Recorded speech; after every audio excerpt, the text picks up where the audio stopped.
The first thing we found was not the enemy fleet, it was their distress signal. 143 warships had vanished inside the pale rift, and the only voice left behind was a terrified admiral, begging the darkness not to let the humans wake up. At first, we thought it was translation damage. No sane commander feared humans. In the Via Dominion, humans were a footnote, a soft-boned, oxygen-breathing species from a storm-heavy world near the galactic edge. They had no ancient empire, no living starships, no folded space artillery, no divine bloodline, no conquest history worth recording. Their entry in the Dominion census was 9 lines long: agricultural refugees, moderate tool use, high emotional instability, limited strategic threat. I had written those lines myself. My name is Thalen Moore, senior witness of the Dominion War Archive, and for 200 years I believed the census was the closest thing to truth in the galaxy. Every species had a place, every fleet had a rating, every possible enemy had a predicted failure point. Then the pale rift opened on my screen, and the truth began bleeding through. The missing fleet belonged to the Avan Choir, a machine cult that harvested inhabited moons and turned the survivors into navigation mines. They did not lose battles, they converted them. Their admiral, Vos Kareth, had entered the rift with 143 vessels, 3 planet-breaker engines, and enough drone swarms to darken a star. 6 hours later, we received one transmission, not from a Dominion channel, not from Avan Command, from the wreckage.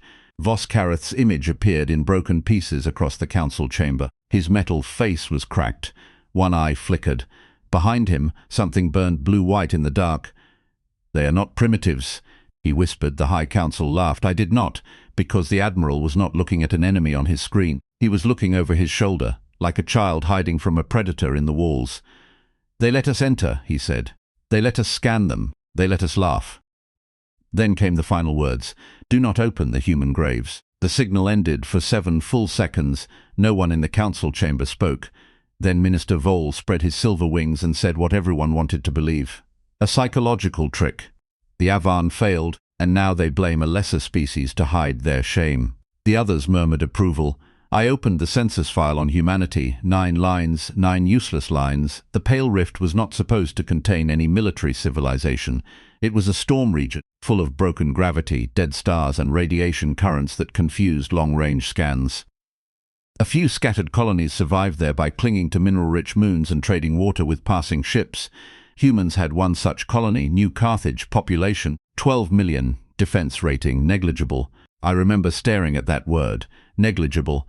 It looked smaller than it should have. The council ordered my archive vessel, the Serene Judgment, into the rift to confirm the destruction of the Avan fleet and identify the responsible force. We were not sent alone. 3 Dominion cruisers escorted us, along with a diplomatic cutter carrying Minister Vowell himself. He wanted to be present when the humans were corrected. That was the word he used, corrected. We entered the Pale Rift beneath a sky of wounded light. Space there did not look black, it looked bruised.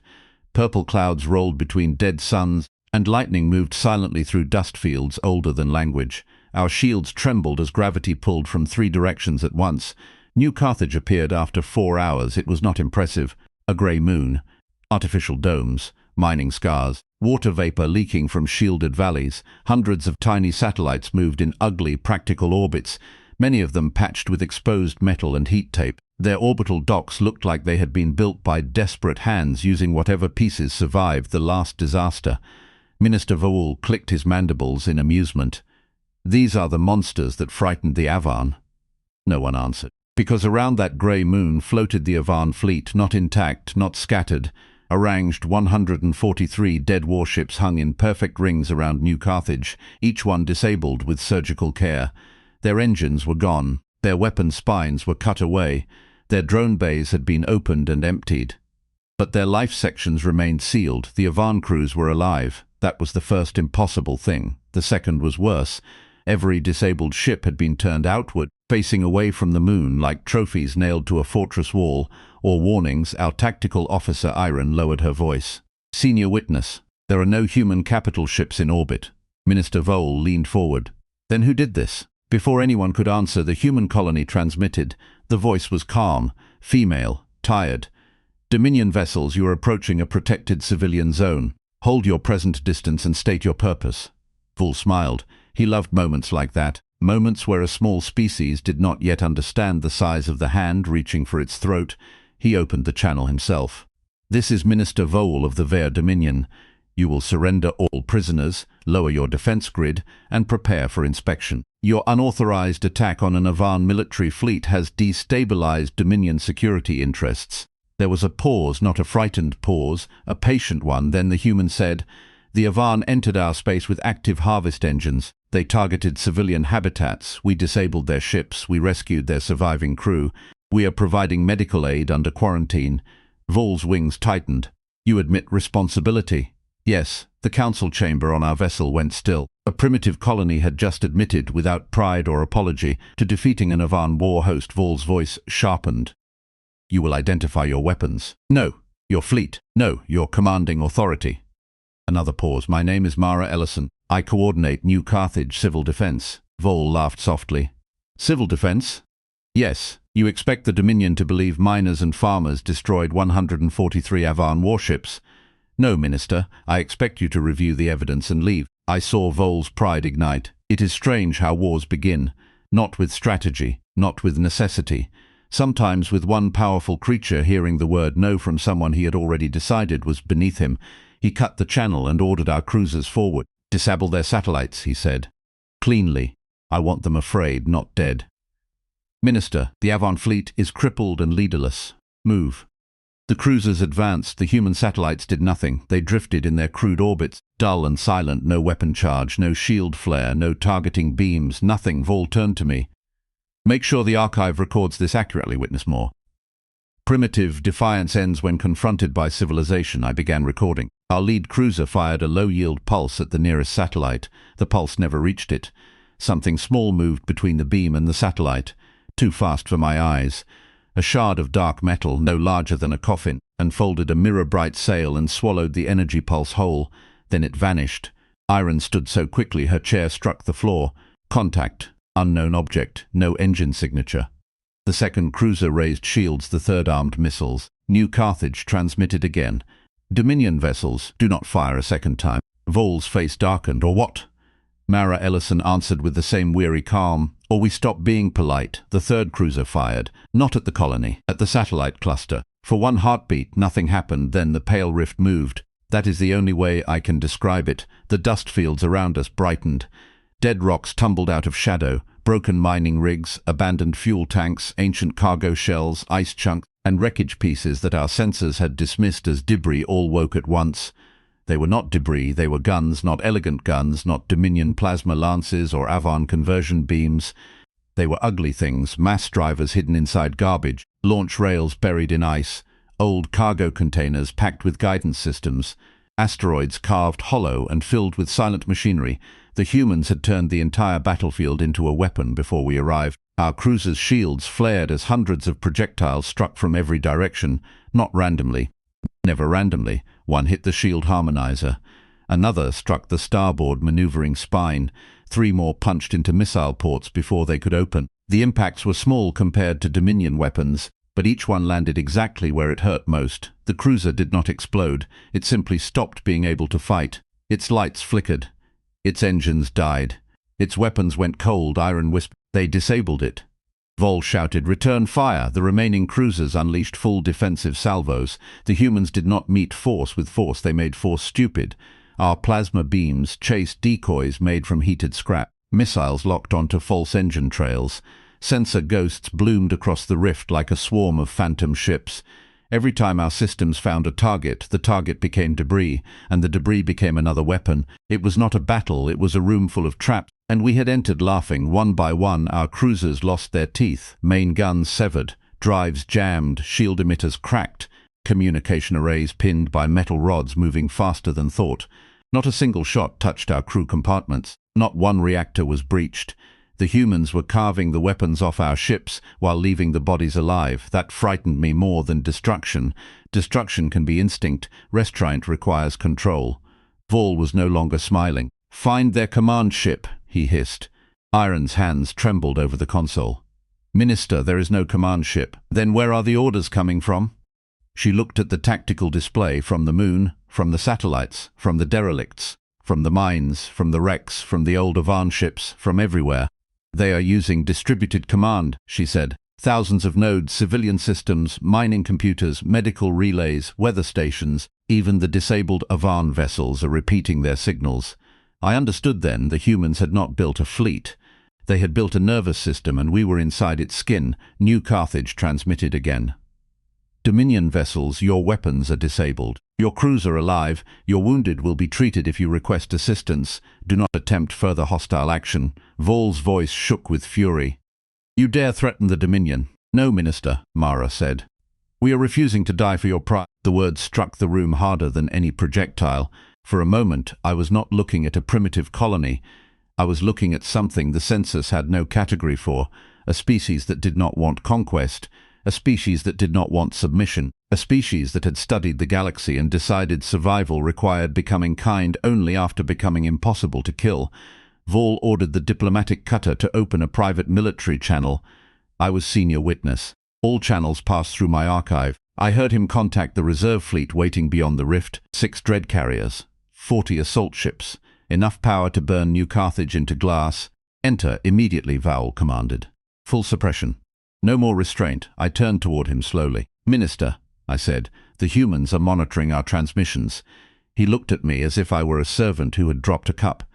Then let them hear. They heard the reserve fleet entered the Pale Rift 11 minutes later. And the humans finally revealed what the Avan Admiral had meant by graves. The dead stars opened all across the rift. Ancient hulks powered on beneath layers of dust and ice. Ships larger than cities. Ships with broken hulls and human markings burned almost white by time. They had been hidden in the radiation storms, cold and silent, impossible to distinguish from dead metal until their cores awakened. They were not modern ships. They were old, terribly old, older than New Carthage, older than the Dominion's first contact with humanity. Some were damaged beyond anything that should have flown. Their armor was patched with asteroid stone. Their engines burned unevenly. Their hulls carried names in a human language my translator struggled to render. Bourse of Dawn, St. Elmo.